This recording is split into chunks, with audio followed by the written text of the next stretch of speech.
In this video, I want to share with you some of my favorite technologies in a Japanese home.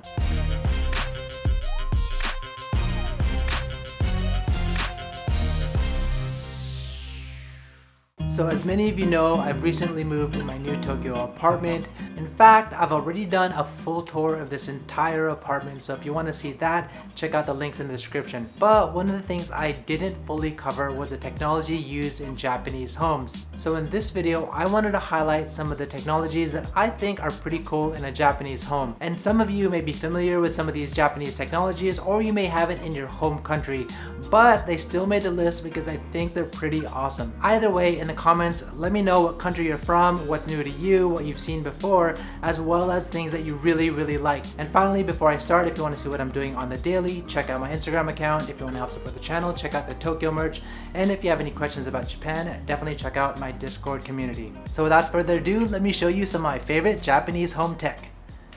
So first of all, let's talk about the built-in intercom system. Like I mentioned before in the house tour video, this intercom system lets you see who's at the main entrance on the first floor. But it also has some pretty cool, unique features that I didn't mention in the other video. The first thing that I thought was pretty cool is that when someone comes to the first floor, rings the bell, and you're not actually in the house, it will record on SD card the video footage that actually appeared on the screen. And not only does it act as an intercom system, but it acts as an alarm system as well. First of all, if you have any water leaks in the house, it'll notify you on the system. In addition, if you do have a fire in the house, you can press this button right here and it'll notify your neighbors that there's actually a fire. And at the same right, if your neighbors have a fire inside of their home and they press that button, it'll notify you here on the display, which is pretty cool. And the intercom system also has an emergency button, which you should never really press, but just in case something happens and you need to call security,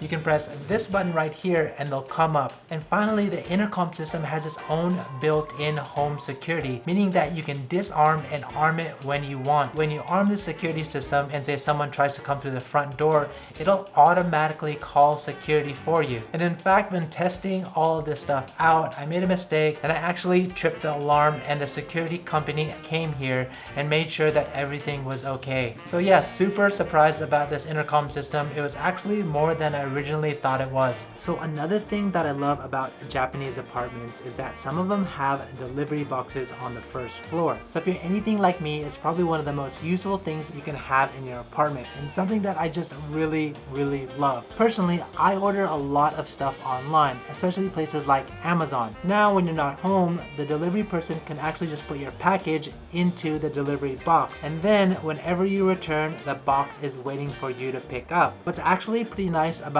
this particular system here at this apartment, one, it'll actually notify you at the intercom system that I showed you earlier that there was a package actually delivered. Also, another feature of this delivery box system is that you not only can receive packages, but you can actually send packages out, meaning that if you want to give a package to someone or like a friend and you're not actually here at your home, you can put in the delivery box and then set a PIN code for them to pick up the package. And finally, the system has this one more feature. I've actually personally never used it myself, but it says cleaning service on it. So basically, if you have dry cleaning, you can use the system to send and receive your dry cleaning for you, which is definitely not absolutely necessary, but it's one of those cool things to have. So yeah, I personally like the system, but what do you guys think?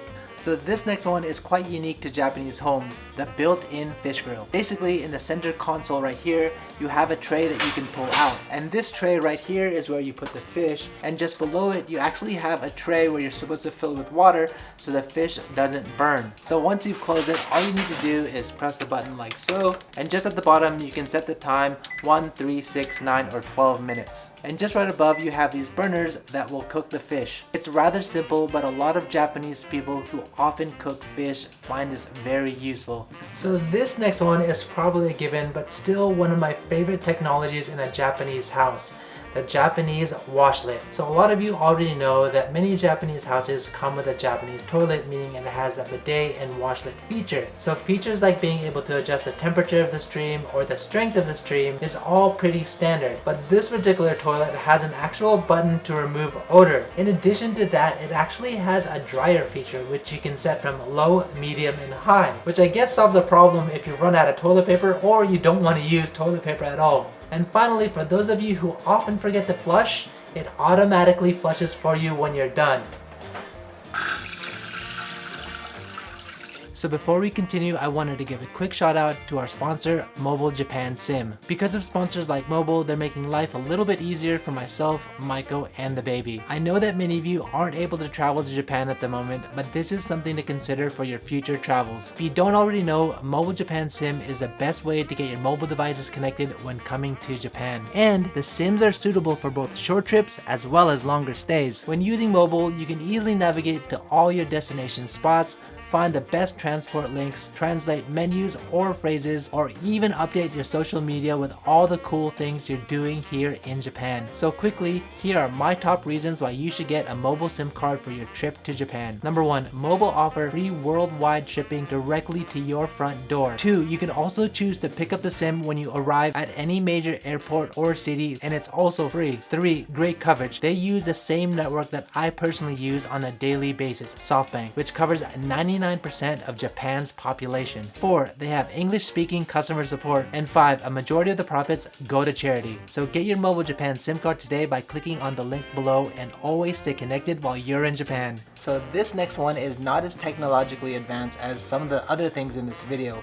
but I think it's pretty smart in its own right. So if you've ever been in a Japanese apartment or an apartment in your home country and you've had the door slam all of a sudden, or if you tried to open up the door and it's really hard to open, then you may have this issue. Basically what's happening is that there's a lot of air pressure that's building up in the room. This is because maybe you're running kitchen fans while you're cooking, or maybe you're running ventilators in the bath. So doing this while having all the doors and windows closed in your apartment builds up a massive amount of air pressure. So in order to alleviate this, a lot of newer Japanese apartments started installing these air vents. So the technology itself is very simple. Basically, it's a hole in the wall with a filter in the middle, and just on the inside of this wall you have this little opening. So for example, it starts off closed, you press it once, it opens up a little bit, then you press it a second time, it opens up a little bit more, and then you press it a third time and then it opens up all the way. Pressing it one more time after that then completely closes it again. In general, these air vents are installed in every room of the apartment. In fact, in 2003 it became part of Japanese building standard law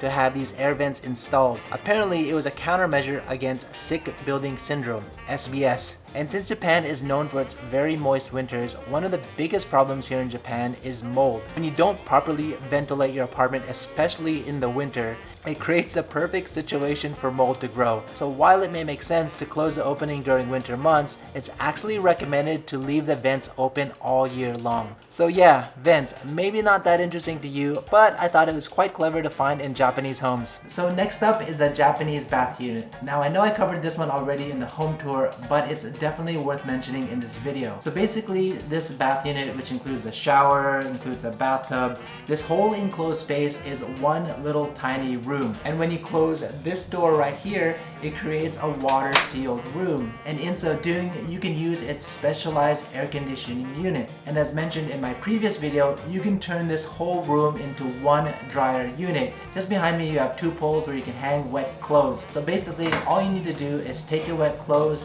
hang them on the 2 poles right behind me, and then close the door, which creates a full seal, and then turn on the dryer. And then in a few hours your clothes are dry. So basically you'll find it's fairly common for Japanese people to take their clothes and hang them outside on their balcony. Fortunately, when it's raining, they can't do that, so this is the alternative to hanging the clothes outside on a rainy day. Aside from that, the bath unit AC also has your ventilation system as well as like a light wind. But what's also interesting is that it has a programmable heating function where you can turn on low, high, or even just to heat up the room really quickly. The reason for this is that winters in Japan get extremely cold, and therefore these bath units get really cold as well. And so you don't have to take a bath or a shower in a cold room. All you need to do is hit that heater button a few minutes before you go in and you're good to go.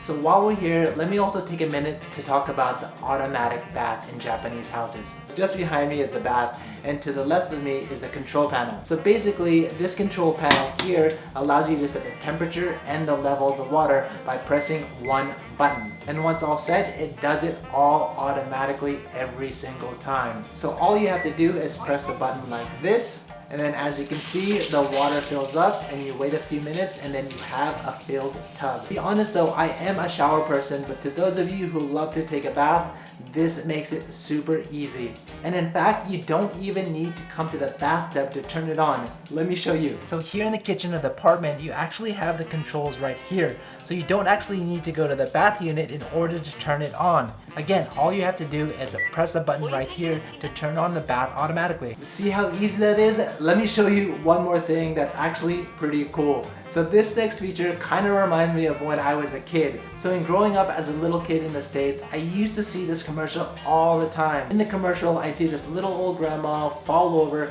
and she'd say, "I've fallen and I can't get up." And then she'd press a button and someone would come and help her. Well, this bath actually has the same feature, but instead of calling security or someone to come help, it just calls outside.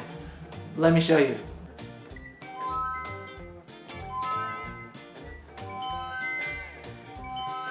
Oh. Look at that, someone is calling me. So that concludes the video. Let me know in the comments what you thought. If you like this video, help me out and hit that like button. If you want to support the channel, check out the Tokyo merch. If you want to see what I'm doing on the daily, check out my Instagram account. And if you want to see more videos like this, Japanese guides, hit that subscribe button and the bell button, and I'll catch you guys in the next one.